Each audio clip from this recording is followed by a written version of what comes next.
जगत में पूजा व्यक्ति की नहीं होती, शक्ति की ही होती है। जिन जिन देवी देवताओं की पूजा करते हैं वास्तव में उनकी शक्ति की ही तो पूजा होती है। सूर्य में अगर तेज प्रदान करने की शक्ति नहीं होती तो कौन वंदन करता? चंद्र में यदि प्रकाश देने का, अमृत देने का सामर्थ्य नहीं होता तो कौन उसको मानता? शक्ति साबित होती है। जब सामर्थ्य व्यक्ति को प्राप्त हो जाता है तो ऐसा नहीं कि बस श्रद्धा पूर्वक उसको मान लो, नहीं, शक्ति प्रमाण देती है, शक्ति साबित होती है, शक्ति भारी पड़ जाती है कहीं पर,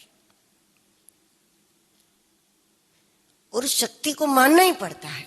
बड़े बड़े फिर सामर्थ्य के आगे, सामर्थ्यवान के आगे हर कोई झुकता है। जगत में पूजा शक्ति की होती है, व्यक्ति के सामर्थ्य की पूजा होती है। लेकिन जो बाहरी सामर्थ्य है, पद का, पैसों का, वो सामर्थ्य कहीं ना कहीं फेल साबित होता है किसी न किसी के आगे, तो वो सामर्थ्य कुंठित हो जाता है, कुछ नहीं कर सकता। लेकिन इष्ट की कृपा से, साधनाओं से, आराधनाओं से, नवरात्रि के अनुष्ठानों से जो शक्तियां हम प्राप्त करते हैं वो हम बाहर से नहीं, उसको हम अपने भीतर से प्रकट कर लेते हैं। और भीतर से प्रकट की शक्ति वो कहीं पर भी असफल साबित नहीं होती, वो जरूर परिणाम देती है। तो नवरात्रि में अनुष्ठान करके शक्ति संपन्न बनना, इसका मतलब है कि मंत्रोच्चार से, मंत्र जाप से,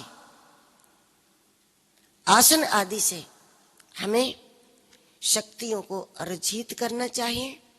दूसरा, नवरात्रि के दिनों में खूब संयम करके जो चीज नहीं खानी है नहीं खानी है, नहीं पीनी है नहीं पीनी है, उस प्रकार मजबूत हमारा संयम हो। तो संयम करके हमें शक्ति को स्थिर, सुरक्षित करना है।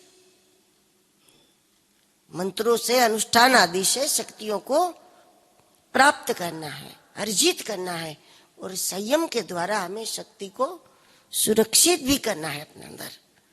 और तीसरा, जो कोई तत्व हमारे जीवन में ऐसे हैं, जो आदतें हमारे जीवन में ऐसी हैं, जो लोग हमारे जीवन में ऐसे हैं जिसके कारण हमारी शक्ति का नाश होता है, उसके साथ बैठने से शक्ति का नाश होता है। कुछ लोगों की बातें सुनने से हमारी शक्ति कम हो जाती है। कुछ हमारी आदतें ऐसी होती है जिससे हमारी शक्ति का नाश होता है। तो ऐसे जो तत्व है वो हमारे लिए असुर है सब। तो उस पर हमारा वार होना चाहिए, उस पर हमारा प्रहार होना चाहिए कि हम हमेशा हमेशा के लिए उससे दूर होने का प्रयास करें। जिससे हमारी शक्ति का अपहरण हो रहा था तो वो रावणी वृत्ति हुई। तो उस प्रकार की जो कोई वृत्ति है, जो कोई आदत है, उस पर हमें पूरा वार करने का सामर्थ्य इन 9 दिनों में बना लेना चाहिए कि इस प्रकार की आसुरी वृत्ति, आसुरी बुद्धि कभी हमारे भीतर प्रवेश न कर पाए। तो इस प्रकार शक्ति को अर्जित करें, शक्ति को सुरक्षित करें, और शक्ति नाशक तत्वों पर हमें वार करके स्वयं को शक्ति संपन्न बनाना चाहिए।